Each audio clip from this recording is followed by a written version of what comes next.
Hello' everyone, good morning. ৰাতিপুৱা উঠি চাহকণ গ্ৰহণ কৰাৰ লগে লগে ইপিনে মায়ে মাত লগালেই। তাতে মোবাইলটো হাতত দেখিছে ন, তাৰ কাৰণে। কালিলৈ কাম এটা দিছিলোঁ, কৰিলিনে? মই ক'লোঁ নাই কৰা, ৰ'বা কৰিম। পিছে কামটো কি আছিল আপোনালোকক দেখাই আছোঁ, ৰ'ব। ইপিনে আহি গ'লোঁ কামটো দেখাবলৈ। কামটো আছিলে বিশেষ একো নহয়, মানে ইয়াত হেণ্ডালি এডাল আছিলে যিটো ভাঙিব লাগে। কাৰণ কিয় ভাঙিব লাগে, ইয়াত আপোনাৰ গোটেই দিনটো ৰ'দ পৰি থাকে, যাৰ কাৰণে বহিবলৈ বৰ সুবিধা হয়। ঠাণ্ডাৰ দিনতো ৰ'দত বহাৰ বহুতে প্ৰিয় চাগে সকলোৰে। তাৰ বাবে এইখিনি চাফা কৰি দিলোঁ আৰু কামখিনি পুটুককৈ কৰি ল'লোঁ। কিন্তু এইখিনি আগতীয়াকৈ কৰি ৰাখিছিলে, বাট অলপমান মই কৰি দিলোঁ। কামটো কৰি আহি বৈধ্য ভাগৰ লাগিছে নহয়, মাক ক'লোঁ কিবা অকণ দিয়া, বৰ ভোক লাগিছে, মই নোৱাৰোঁ আৰু কাম কৰিবলৈ।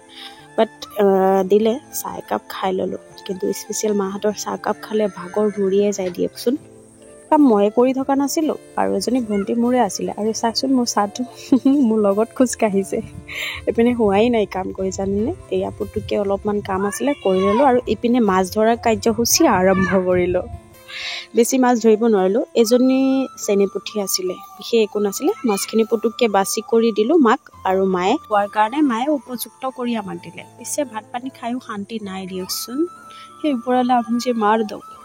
তাৰ পাছতো ভাতকেইটা গ্ৰহণ কৰাৰ লগে লগে কাম, এই পিঠাগুড়ি অলপ খুন্দিবলৈ আহিলে। কিন্তু ঘৰুৱা কিবা চাওক, মিক্সিতকৈ আপোনাৰ যিটো খুন্দা পিঠাগুড়ি বহুতে টেষ্টি হয়। তাৰ কাৰণে ৰ'ব এটা বীৰবল দেখাওঁ। এই হৈছে মোৰ ভাইটি, সি 25 কেজি বস্তাটো দাঙি ল'লে। মাই গড, পাৰিছে যে দিয়কচোন। ভাবিছোঁ ভিডিঅ'টো ইয়াতে সমাপ্ত কৰোঁ। যদি ভাল লাগে ভিডিঅ'টো লাইক কৰিব, শ্বেয়াৰ কৰিব, চেনেলটো ছাবস্ক্ৰাইব কৰিব একদমেই নাপাহৰিব। আজিলৈ ইমানেই, bye bye, love you all.